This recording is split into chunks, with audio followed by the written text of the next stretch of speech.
Greetings, family. My name is Vicki Dillard for African Diaspora News Channel. Thank you so much for tuning in. Be sure to give the video a big thumbs up, and share the broadcast. That way other folks will know that we're here. And for that, we say thank you so much, family. Now, some of you all have seen some of my coverage and, of course, some of my colleagues here about Representative Jasmine Crockett. I believe Ms. Jasmine Crockett is the representative for District 30 out there in Texas. I believe Dallas, Texas. Yes. Well, anyway, family, if I hadn't mistaken. Anyway, she has been doing a lot of little spicy and sassy talking, which, I'm a divine feminine. So I believe there's times that we get sassy, just like we can support, some of the Black men, Congress folks that say, pretty interesting things. But my thing is, I don't mind you being spicy if you back that up with actual substantive, let me hit the gavel, substantive legislation for your people. So you don't just get to cuss people out and put your hand on your hip and twitch and twirl and stuff, and that's nothing to back up that. I don't let anybody pigeonhole me in one way of being a feminine woman. But baby, if you just sit up there just parroting white supremacy and just being a talking head for the anti-Black Democrat Party or the anti-Black Republican Party, baby, I don't have any respect for that. Now, even though we've heard Ms. Jasmine Crockett say some interesting things about reparations and how people built this and all that, what she did not do, as far as I know, is put a substantive bill. I didn't say a reparations study bill. We don't need to study nothing. If you follow my commentary here, all the studies have already been done by requisite agencies and bureaus that are credible for reparations. We know that studies are a trick to slow walk reparations for us. So anybody that's out there talking about, well, she's for it and y'all just against stuff for no reason, you're not well, beloved. I'm going to say that. I was going to say another word, but I don't ever ask for this channel. You're not well. And you're the reason why we have not shifted into greater economic positions is because of mindsets like yours. Individuals like you that just keep giving Black looking people the benefit of the doubt. When you look at the money and who backed her, and I'm gonna leave that alone for now. When you look at who groomed her, allegedly, based on information and belief, we don't just talk out the side of our head over here. You realize that this is somebody that's backing her to push a particular narrative. And she's not doing anything, in my opinion, that's actually substantive for the people. If you're going to sit there and go off on to my your people built this, then you need to have an official reparations bill. And every time you out there, if you cussing anybody out, is you cussing them out because of getting us reparations. Not for those Democratic talking points, baby. That dog don't hunt. And that's my issue with her. You understand? Well, with that being said, watch this clip.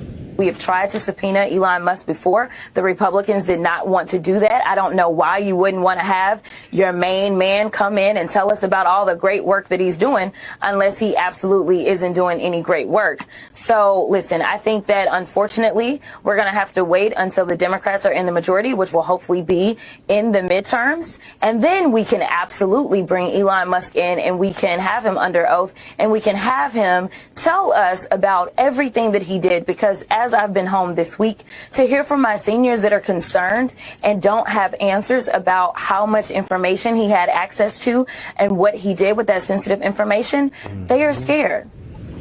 Family, the Democrats are so arrogant. They're so conceited. And in some cases, they're delusional.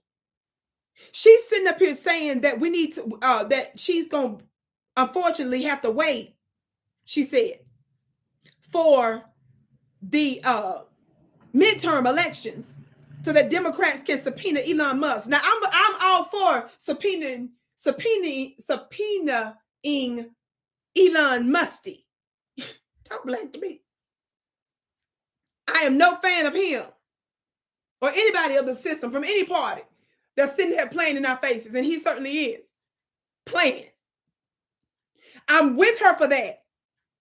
But the idea that she's sitting up here talking, this is what I'm saying. When she has time to shine on these shows, it's nothing about talking to her these little white talk show hosts about stuff for Black folks in particular. It's all these little Democrat gains. Not gains, but gains.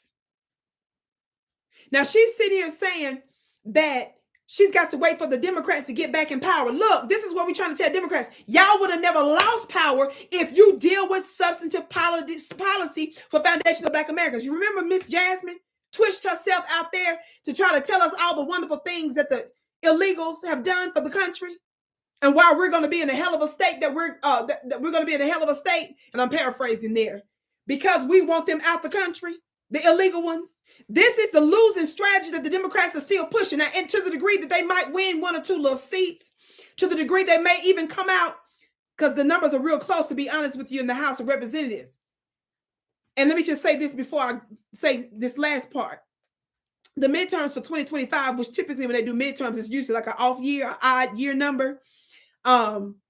It involves, just so you know, gubernatorial decisions, which gubernatorial has things related to governors. And then also state legislative elections, for example, in New Jersey and Virginia, mayoral elections like in cities of New York and Boston, excuse me, and special elections for like vacant seats in the U.S. House of Representatives. So to the degree there's some vacant seats, there might be a chance for the Democrats during the midterms to take over. Now, the question is, which midterms is she referring to and what seats is she talking about? And she's sitting there talking about a strategy for them to take over again. What I'm trying to say is the Democrats want us to just hang on until they win again and again and again. And then when they in those positions, like they continue to be, we've been voting to them 50, 60 years. And they keep wanting us to be patient for them to keep winning. And every time they keep winning, they keep making us lose in life with no substantive policy. I wanted to put this on record early for you all to hold her accountable, to say, ma'am, you are going to be in some trouble if you're not proposing legislation to rally us there to vote for Democrats. And as much as I can't stand Elon Musk, and as much as I believe in holding him accountable and bringing him in for playing tricks on the people, I am for that, yes. But I'm more than anything, I'm for her giving us some substantive policy for foundational Black Americans. Can't wait to hear what you have to say about it. My name is Vicki Dillard, beloved. Be sure to subscribe to VickiDillard.tv and also go to my website at VickiPlanet.com to learn about my products and services. Again, that's VickiPlanet.com. Share the broadcast here. By the way, I'm typically here live on African Diaspora News Channel, Tuesday through Thursdays, 2 p.m. Eastern. In addition to me being live, I also give additional commentary, international commentary. So be sure to look for those videos. Yes, thank you so much. I can't wait.